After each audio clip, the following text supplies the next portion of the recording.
George sees that head in the water over there. That doesn't look like it belongs to Flipper. That looks like a... Hey, George, buddy, you may want to get out of the water now. George? George, get out of the water. George is either very stupid or very brave. Come on, George, get out of the water. I'm not kidding. Come on, George, get out of the water. Tell George, get out of the water. George. Oh, poor George. He sure had a lot of guts. And there they are.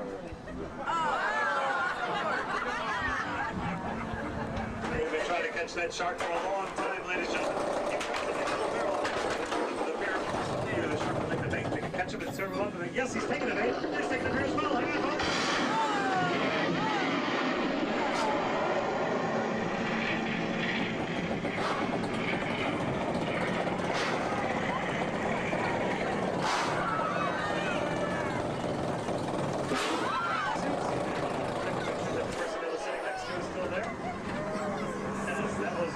Presented by Ocean Spray. Keep your eyes on that shark. If it's one of the most talented sharks in all of Hollywood. He's the only shark in the world that can swim backwards. The movie Jaws was released back in 1975, directed by Steven Spielberg. Starred Roy Scheider, Richard Dreyfuss, and Robert Shaw.